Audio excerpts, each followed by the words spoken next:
Selenium युक्त गव्हाचं वितरण झाले।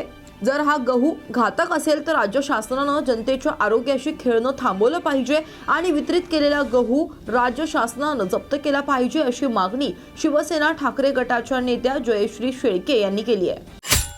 मुंबई कृषी उत्पन्न बाजार समिती निवडणुकीतील उमेदवारांबाबत वरिष्ठ निर्णय घेतील अशोक वाळुंज यांची माहिती। 2450 लाभार्थ्यांना पहिला हप्ता व मंजूर आदेश प्रमाणपत्राचे वितरण झालेत। माजी मंत्री आमदार अब्दुल सत्तार यांच्या हस्ते वाटप। केंद्र सरकारच्या 2025चा अर्थसंकल्प मांडताना गरीब, तरुण, महिला आणि शेतकरी यांच्या विकासावर लक्ष केंद्रित केलं। तसेच शेतकऱ्यांसाठी देखील मोठ्या घोषणा करण्यात आल्या। माजी केंद्रीय अर्थ राज्यमंत्री भागवत कराड यांची प्रतिक्रिया। विविध मागण्यांसाठी आजपासून छत्रपती संभाजीनगरमध्ये मराठा आरक्षण चिंतन आंदोलनाची सुरुवात। पाकिस्तान विरोधातील 1971च्या लढाईत वापरलेल्या रणगाड्याचे सातारा शहरात स्मारक। उदयनराजे भोसले यांच्या पुढाकाराने रणगाडा साताऱ्यात दाखल। उन्हाळ्याची चाहूल लागायला सुरुवात झाली आहे। काळे माठ बाजारात विक्रीसाठी आलेले काळ्या माठाला ग्राहकांची पसंती मिळते। उन्हाचा पारा वाढू लागल्याने चोपड्यात माठ विक्रीसाठी दाखल। या वर्षी माठाच्या किमतीत काही प्रमाणात वाढ झाली आहे अशी माहिती विक्रेत्यांनी दिली। जोपर्यंत न्याय मिळत नाही तोपर्यंत सत्कार स्वीकारणार नाही, आमदार सुरेश धसांची भूमिका। सोमवारपासून पुढील 6 दिवस सकाळी 8 ते संध्याकाळी 6 पर्यंत नाशिक मुंबई महामार्गावरील जुना कसारा घाट वाहतुकीसाठी बंद ठेवण्याचा निर्णय घेण्यात आलाय। ऊसतोड मजुरांच्या ट्रॅक्टरला लातूरमध्ये भरधाव ट्रकची जोरदार धडक झाली। बार्शी लातूर बायपासवर 12 मजूर जखमी, लहान मुले, महिलांचाही समावेश। नीलम गोऱ्हेंच्या विरोधात ठाकरेंचे कार्यकर्ते आक्रमक, निवासस्थानाबाहेर गोऱ्हेंच्या पोस्टरला जोडे मारो आंदोलन। समृद्धी महामार्गावर भीषण अपघात, ओव्हरटेक करताना चालकाला डुलकी लागल्यानं बॅरिकेडला धडकून कार उलटली। कॉम्प्युटरमध्ये तांत्रिक अडचणी सांगून मुंबईत फसवणूक झाली। मुंबईत बसून अमेरिकन नागरिकांना गंडवलं।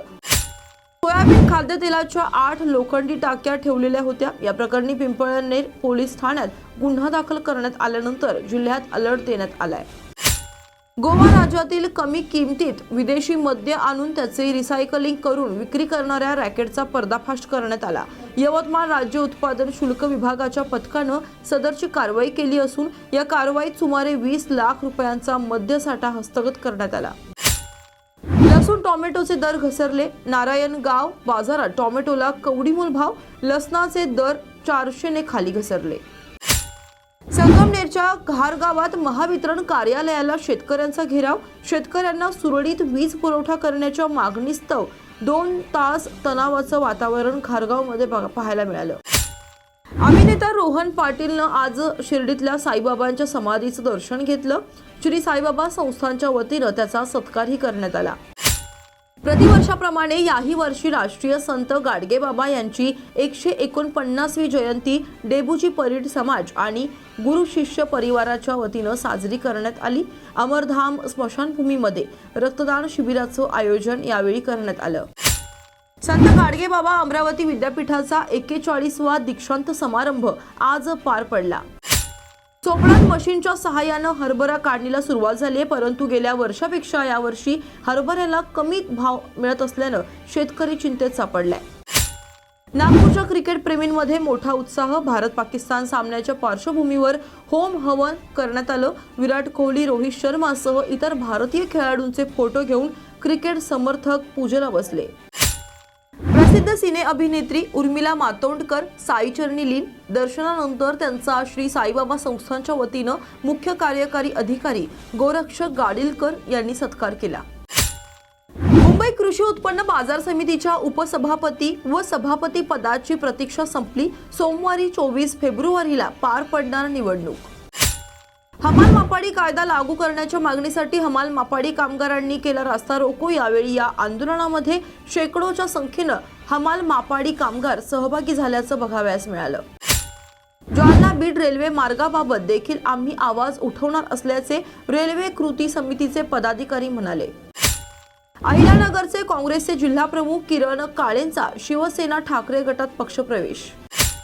वर्धा वर्धा जिल्ह्यातील आर्वीच्या BN जिनिंग अँड प्रेसिंग फॅक्टरीमध्ये भीषण आगीत लाखो रुपयांचं नुकसान झालं असून आगीचं कारण अद्याप अस्पष्ट। अकोल्यातील संत्री उत्पादन करणारे शेतकरी सध्या मोठ्या संकटात आहेत। देडसुकी रोगामुळे संत्र उत्पादनात मोठ्या प्रमाणात घट झाली असून अकोल्यातील शेतकरी चिंतेत सापडलाय। अशाच बातम्यांसाठी पहा न्यूज मराठी 24/7। नवा भारत नवा विचार।